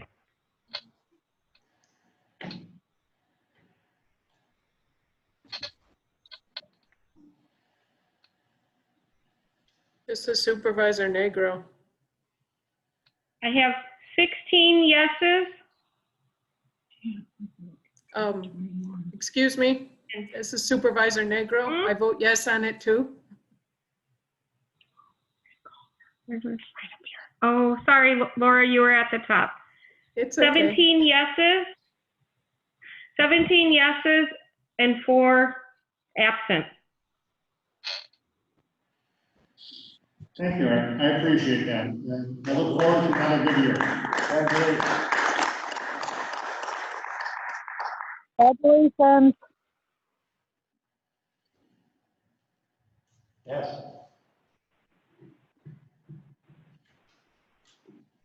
We got on the phone.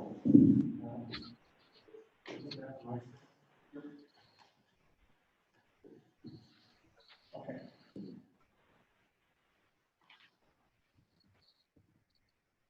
Are we ready to go on? We're ready to go on, yep. Okay. Oh, and just for clarification point, what we will do is, with the contract, we will add that language in, we'll add in the, severance, and, the board is authorized, by their vote, it's authorizing Dick to sign it. It'll be attested to by Heather. So that's kind of the logistics of it. Obviously, court counsel will sign off for form and review to make sure that it says exactly what we want it to say. So. Is that all for your report? No, so I have so on our report, I have a couple things.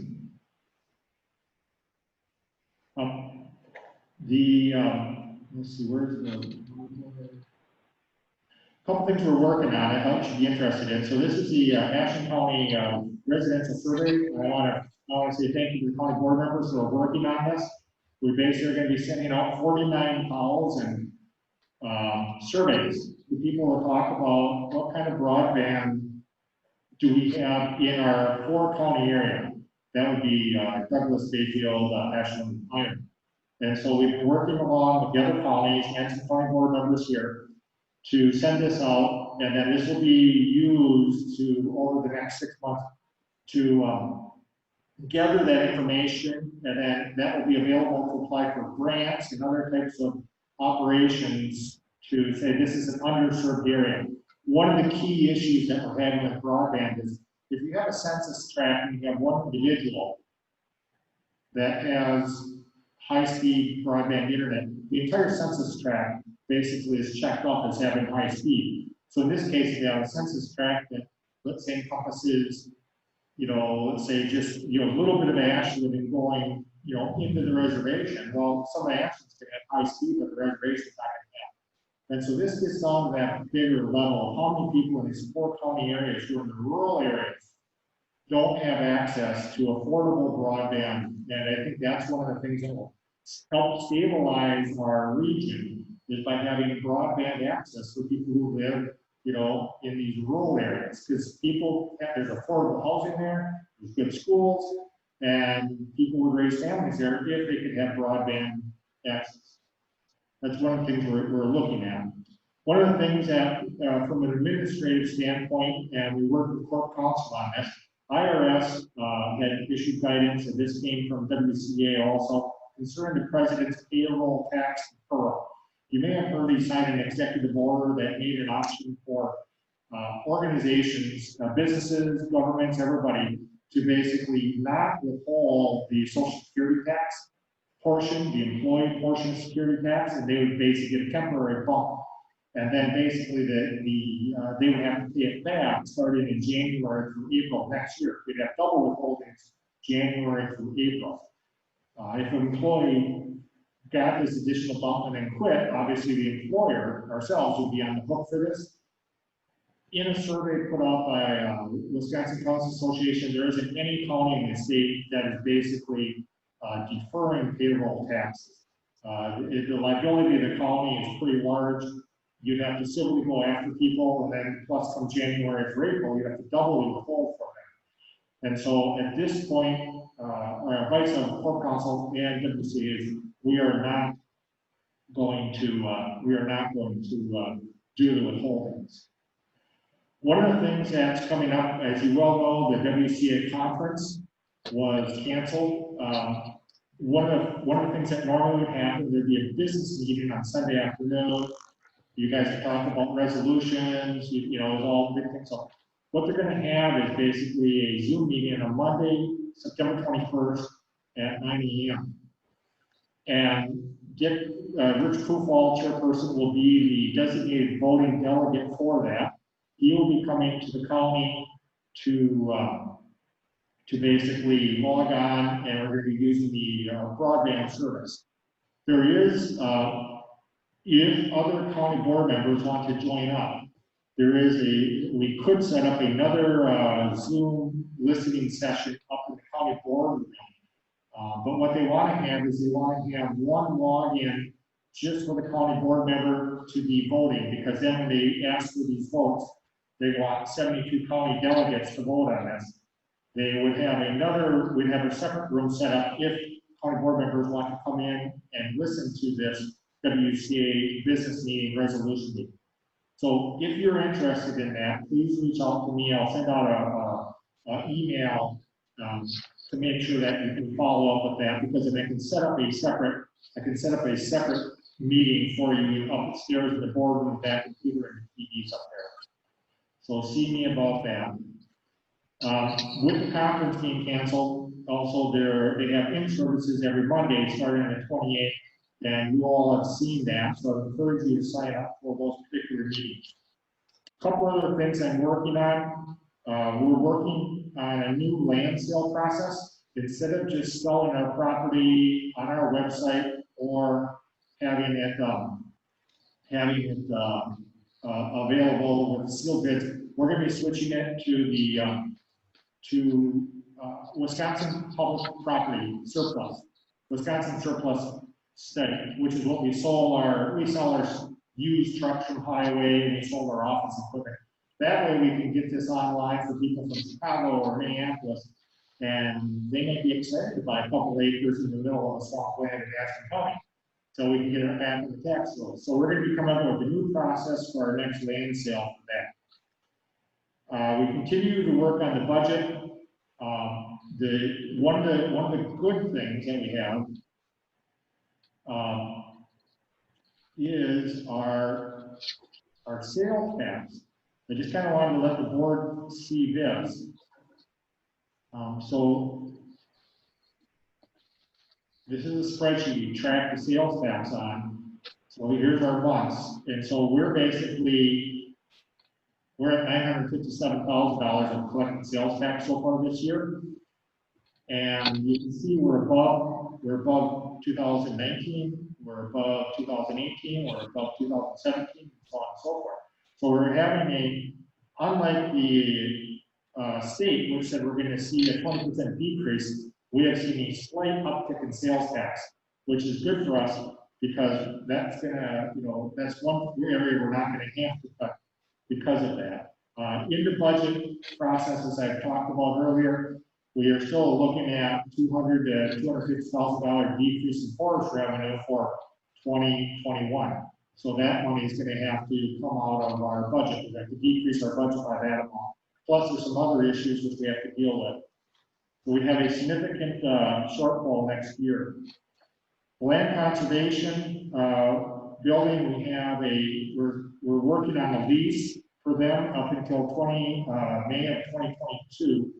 I will talk and bring before I sign this, or I'll have Dick, before I sign this, we will take it to the executive committee on the 15th to go over the details. And there was one of the board members wanted to talk about another building maybe that the county could use instead of that. So we'll keep doing that.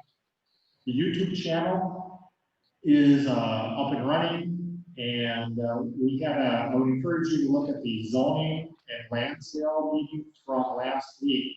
That's I think was the first meeting where we had our new mics or new mixers, and that's like the first meeting I was really happy with as far as how the sound went. Those of you who were there, or those of you who saw it, I think that at a committee level, that looks really good. When we eventually get back to the county board meeting room, whenever that is, we're going to have to continue to work on that process, but at least we got the committees nailed down. One of the things that we keep working on, I do, just let you know, I do meet with my department heads every week online. My cooperators meeting with the colonies and tribes, I meet every week on Wednesdays. We meet with the local administrators group in our, basically the northwestern Wisconsin area. So we get, 8 of us together every week to talk about, budgets and policies and stuff, very educational to share that information. And then obviously WCA has weekly meetings also online to talk about legal issues and public health authorities and everything that has to do with the pandemic. So I think, yep, that's it for my report, sir. Okay, county board supervisor reports if we have any short ones. I have to leave here shortly, so Kathy.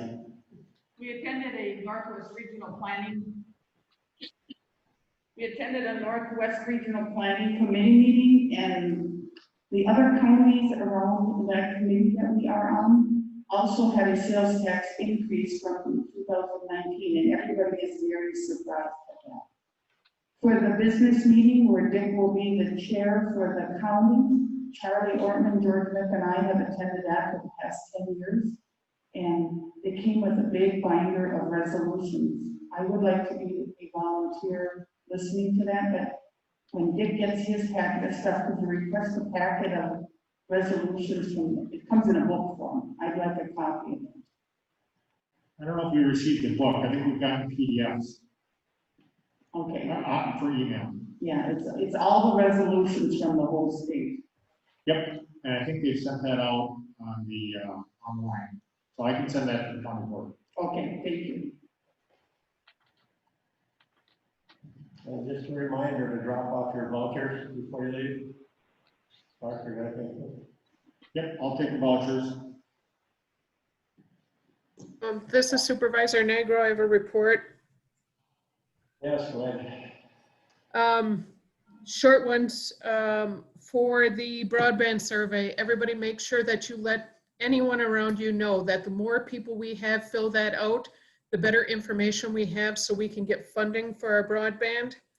I'm going to work on some public ways of getting us out.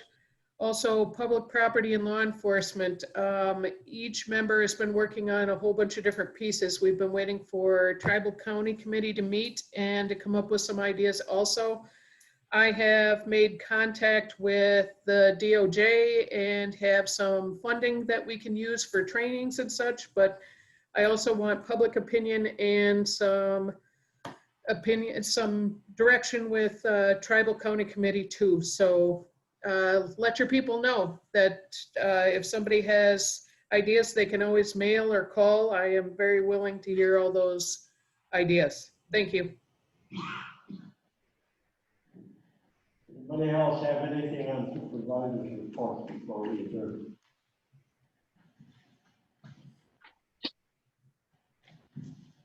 Hearing none.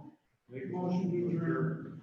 Made the motion. Brewer made a motion to adjourn. Gary Merlin made a second. All right, all in favor of adjourning, say aye. Aye.